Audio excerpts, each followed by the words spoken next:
污染、恐惧，他们到现在不用负任何责任。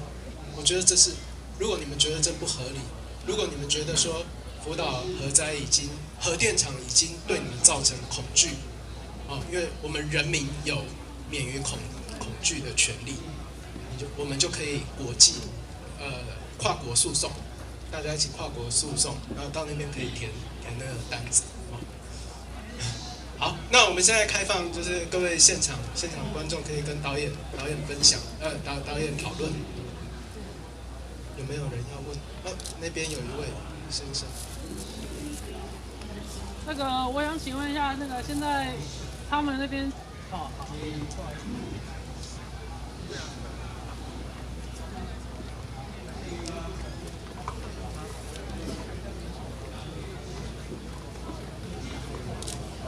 问候在场各位，我想请问一下，就是现在日本就是这些纪录片的居民们目前现在的情况，还有后续的发展会是怎么样？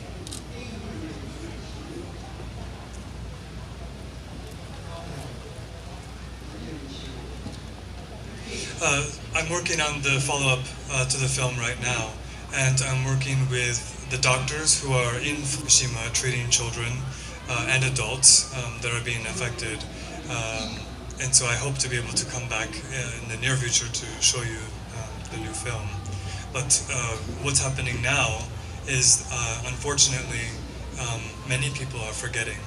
And the young girl in the film says the biggest problem is that people are forgetting. And I think that as soon as we forget, then the problem becomes bigger and bigger. And so I think the most important thing is to remember what's happening. And so that's why I'm very honored and very happy to see so many people here today who care about what's happening and who want to know more and who ask questions like you asked just now, what's happening? And the fact that you're asking that question is so important because we need to find out what is happening and we must not forget.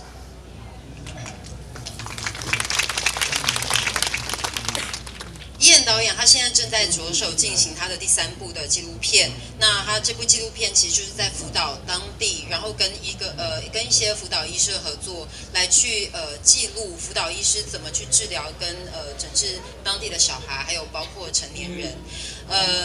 他说就像是这个片子里面点出来，那他希望他很快可以有机会可以再把他接下来的这一部纪录片再带回来台湾。那部纪录片就是在记录接下来就是现在福岛正在发生什么事情。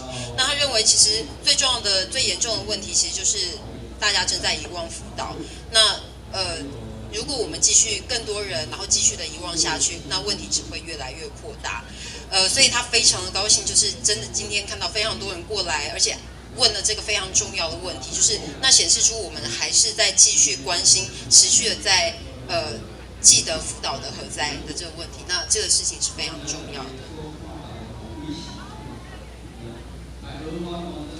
各位还有没有什么问题？那边有一位先生。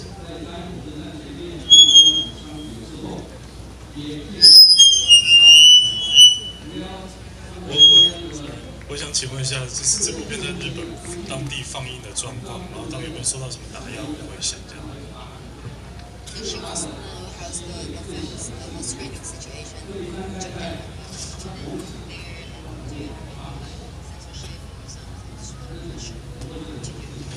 The film has been shown in Japan. It's been shown at some film festivals, so just one time in a few cities. And we're trying to get a cinema release, but it's been very difficult to do that for many reasons, which will take a long time to explain. But basically, unfortunately, we're finding it difficult to release the film in Japan. So probably the film will be released in Taiwan before it will be released in Japan, ironically. But thank you. Yeah. 这部纪录片它在日本放映情况，它大部分都是在影展的时候在放映。那其他其他城市的放映那机会比较少。那他们现在正在想办法把这部纪录片在日本找管道来发行，可是这中间遇到的困难跟挫折确实是一条非常漫长的路。所以导演说，也许在台湾搞不好会甚至会比在日本发行这个纪录片还要来得快。But the idea of censorship is something that's very important. And in Japan, in December, there was a secrecy law was just passed, and so this is affecting all kinds of people in the media. And basically, there are two problems. One is the idea of censorship and what is being censored. And when they passed the secrecy law, I attended a press conference at the press club, and the journalists asked, "What is considered a secret?" And the answer was, "What is secret is a secret." So. 在去年12月的时候，日本这边通过了一个法案，大概是叫做 secrecy law， 大概是秘密的法案。它这个法案的大概意思就是说，接下来国家就会有权利去掌握什么样的讯息是可以被散布的。所以那这个法案其实在日本通过的时候，其实引起非常大的辩论跟讨论。那讨论的内容大概比如说会是说，到底什么是审查，什么样的资讯要被审查，怎么样的资讯是不能被流散出去的。在他的一个跟国外的媒体记者的一个群组里面，他们有在讨论说，到底什么叫做秘密，是不能被散发出来的秘密，这个定义是什么？那我们去问政府，政府给他们的回答是，这个对于秘密的定义本身就是一个秘密。So the first problem is real censorship, but the second problem is people that are afraid of the secrecy law, and so they do something called self-censorship, where they're afraid to publish the things that they believe. And so when you create these laws, you create a fear, and people begin to self-censor. And so we find that even events like this, people will be afraid to go there and to show their face. And there are police maybe filming, for example. And then you think, oh, the police have cameras, maybe they will film me, maybe they will make a record, we don't know. And so then you create this atmosphere where filmmakers and journalists and even just normal people that are blogging and tweeting and putting on Facebook, they're afraid to write what they really feel. 所以关于这个法案，它其实它最大的问题当然就是什么样的资讯是会被审查，什么样的资讯是会被它开始会被控制跟限制传播。可是它第二个，它创造出来一个问题是，除了审查问题，它另外它会制造一个就是每个人自己心中的自我审查的问题。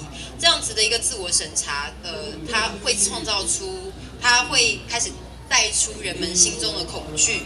那这个恐惧的问题，它是会让人开始害怕。比如说，像今天晚上这样子的反核456的活动，大家会不会开始害怕？会站出来？你站出来，你是用你自己的面貌站出来，旁边是不是会有警察开始在录影？这个大概就是这个秘密法案它在日本被通过以后开始制造出来的讨论，就是它把审查制度从一个比较普遍的程度，然后甚至更进一步的带到人的心中，创造出来的恐惧。